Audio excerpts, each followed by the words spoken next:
Having managed to avoid an upset against Silkeborg in the Europa Conference League the other night, Thursday evening, West Ham resume our Premier League duties with a trip to Everton on Sunday afternoon. Meanwhile, Everton have not been in action since holding Liverpool to a goalless stalemate, controversial stalemate at that, in the Merseyside derby on September the 3rd. That is that's a couple of weeks. That's been 2 weeks without football for them. Welcome back to the West Ham Network. So glad you're joining us. Keep your comments coming in. Hope you are enjoying all of our content. If you are new around here, please do subscribe to the channel. Please also hit the thumbs up and leave your comments as we go through today's match preview. Now, there's no Dad, there's no Jim today, so apologies for that, but he will be back for our next game, so do not worry about that. He will be here. If you're interested in becoming a channel member as well, then make sure you do go and check that out. Talk to me about Tommy's show last night. What did you think? It's great to get the Late Show back onto the West Ham Network. It's really good. Glad that Tommy kind of was speaking to us, and yep, it's his own show to own it, and I thought it was great content. Great just having someone coming on and giving you a good old chin wag and interacting with the audience, and it's a different face, isn't it? This is what the network's about. It's not just me and Russ. It's so many people now. It's Matt, it's Holly, it's Harry, it's Luke, it's Richard, it's Sess. It's relentless, the amount of people we've got coming on. So I hope you have been enjoying it. Now, listen, without further ado, as we always do, there's no point in me being here just to talk about West Ham. We have to have a little bit of knowledge on the opposition. So let's take a look and discuss the opposition. Let's talk Everton.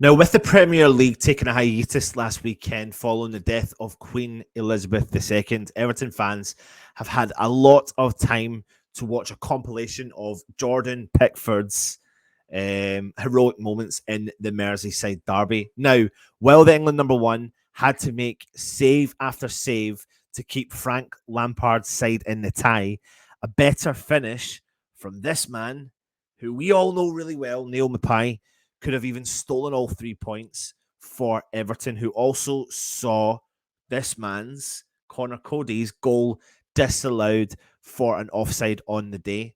And they are still waiting for the first Premier League win of the season. And Everton are the resident stalemate specialists so far this season, with 4 draws on the bounce in the top flight. And their slow start to the season sees them languishing in 16th place in the table as well. And only goal difference is keeping Lampard's men above Nottingham Forest. However, after tonight's result, that's changing anyway, isn't it? And upcoming opponents, West Ham at present. But their spate of draws does mean that Everton can boost a 5-game unbeaten run in all competitions, and only 2 of their last 9 top-flight encounters at Goodison Park have ended in defeats. Now, let me give you some of the team news coming out of Everton. Everton and England have been dealt a major blow.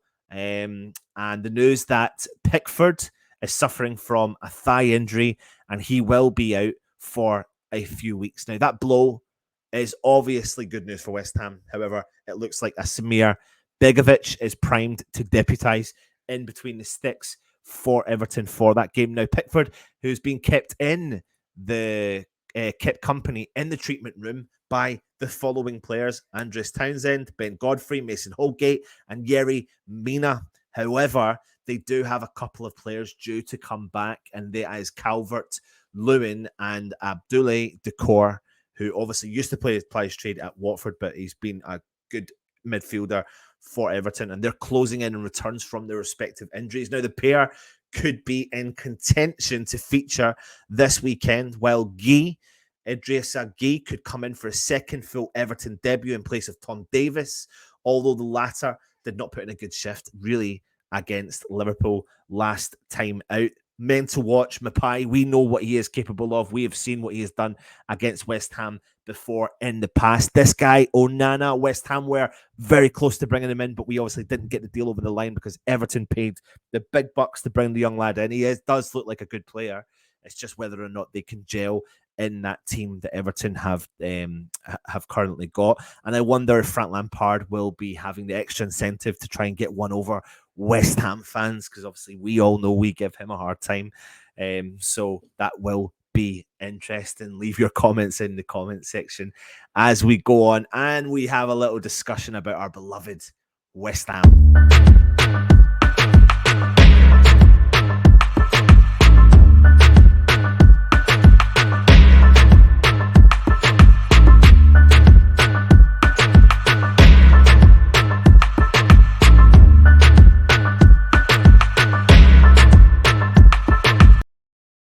Now, nearly 2 weeks on from being the victims of a farcical VAR call, and when Marc Cornet was denied from seemingly a perfect equaliser against Chelsea because they said Jared Bowen fouled Mendy, and we were obviously fell down to the crap decision that was given to West Ham that made us lose the game, unfortunately. Now, Lanzini's penalty, Craig Dawson's header, Gianluca Scamacca's thunderbolt helped West Ham avoid a continental upset, but Silkeborg were aggrieved to see a goal ruled out when their player was penalised for a foul on Areola following a corner, and replays did show that the West Ham keeper simply ran into the player. However, the officiating controversy was crap for both ways. They kept ordering offsides for players that were never offside. It was ridiculous. It was crap refereeing for the whole game. However, this will do West Ham the world of good, just getting a victory under the belt. And if it wasn't for those crap VAR decisions, then West Ham would find ourselves in a really decent run of form. Aston Villa, in terms of results, this is Aston Villa win, Viborg win, FCSB win, draw against Tottenham. And if we could have got the draw against Chelsea leading into the victories over Silkeborg, then apart from some controversial decisions, we could be looking up the way, even though we're not playing the best football we have saw before.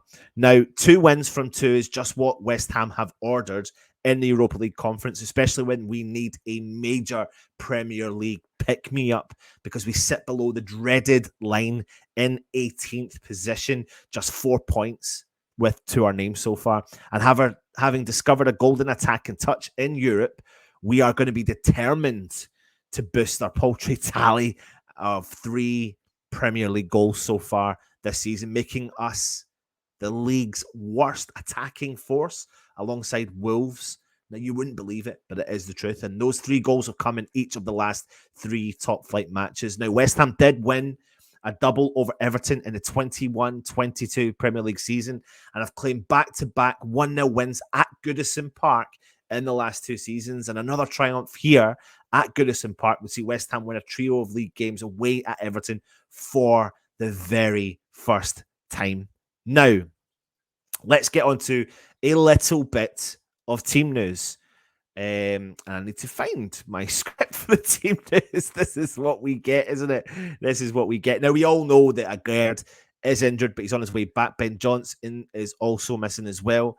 But this is going to be the key decision, and this is why you need to join us later on for the West Ham starting 11, who is going to push, or sorry, what did you think from the video that we put out earlier on today about the starting 11?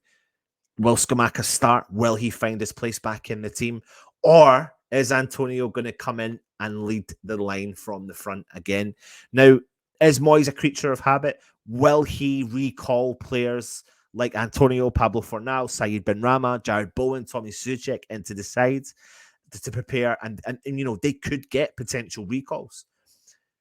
Bowen has been called up to the England squad, and in spite of his failure to bag a goal or an assist this season, Moyes has been speaking a lot about him in the press conference and suggesting that we're starting to see a little bit of the old Jared Bowen coming out of his shell. So you don't have any doubts really about maybe Jared Bowen getting some game time, but there are players there that we can call upon. If you look particularly at the game against Silkeborg with the kind of front four, and then you look at our bench and you see the second front four, and they could alternate, and either of them could be the first four. There's 8 players there vying for 4 positions, and they are all got big amount of strength. Now, for me personally, Everton are there to be got at. I don't deny it whatsoever. Tarkowski, Cody, yes, on their day can be great, but with the attacking threat that we've got, they need to be let loose on Everton. This is why I'm keen to see Scamacca start. I'm just not sure he will. I think Antonio will lead the line for this game. And I think coming into the Wolves game, you may see Scamacca start a game for West Ham. And then with the run of games we've got in October, that will do him the world of good for consistency. So I can see Antonio leading that line. It's just the decisions in and around him. But the thing you've got is if we can terrorize their defense, if it is Antonio that starts and you bring Scamacca on, or it's Scamacca that starts and you bring Antonio on, which I would prefer that option, then you're going to cause their defense lots of problems because they're not blessed with pace back there. They really aren't, and they can be got at. So this is going to make for very, very interesting watching of the game as well, because obviously they're not captain. Jordan Pickford, England's number 1, is not in the back line. He's very vocal. He gets involved, and that's going to be a big loss for Everton as well. But we have to watch players like Neil Maupay because we know what he's capable of doing. It's just whether or not Lampard fancies him for this game as well. Now, listen, if you are watching, put your score predictions in the chat.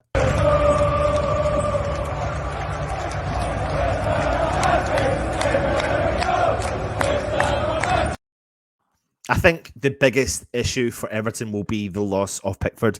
I think people always think that you could lose your, if you've got a trusted goalkeepers in there. Listen, Begovic is a good goalkeeper. He could step up to the plate, no problem at all. And I've seen people recently talking about West Ham and our goalkeeper situation, and some of them are up and down. Some of them are fancy Fabianski, some fancy Areola, some weren't enamoured by Areola's performance against Silkeborg the other night. But I think we've got really 2 good top-class goalkeepers here that are going to challenge for that number 1 spot. I think we may see a transition through the latter part of this season, and Areola eventually transition into becoming West Ham's number 1 goalkeeper. I think what will help Areola will be him being that number 1 consistently, and that will only but grow him and give him the experience in the Premier League, because when he was at Fulham, he was a fantastic goalkeeper, and from the performances he's given West Ham so far, there's been a couple of edgy decisions, but as a whole,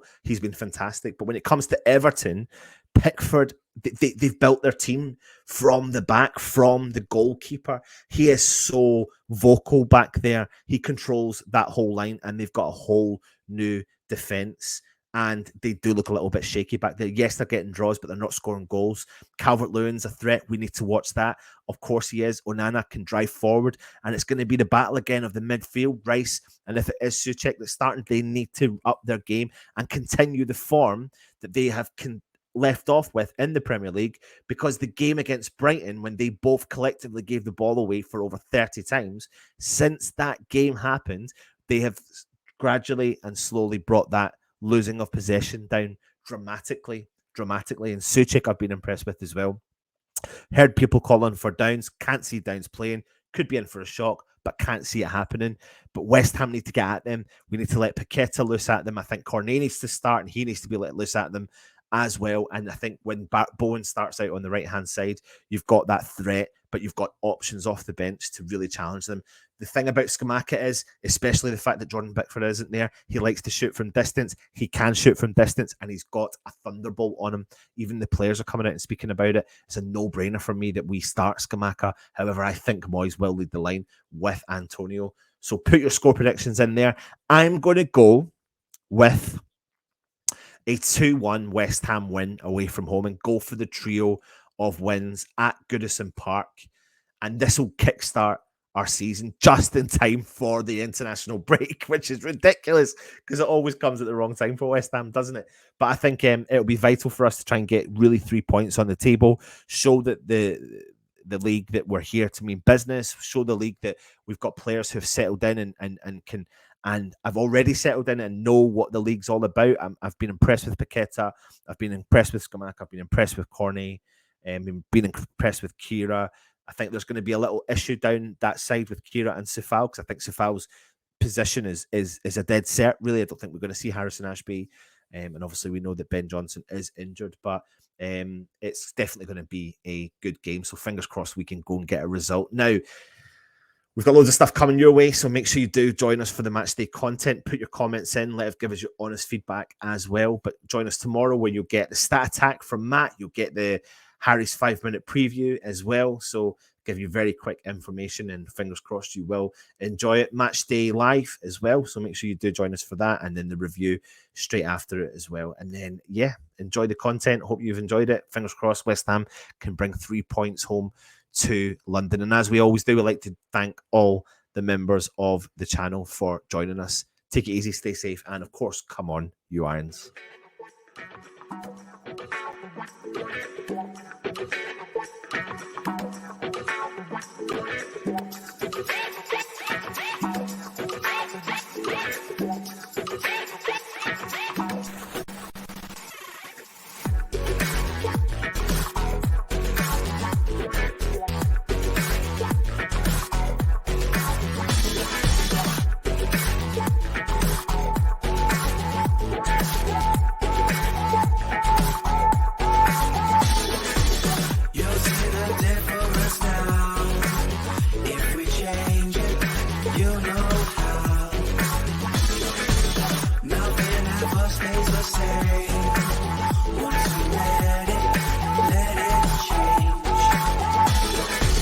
It's like a family tree, part of you.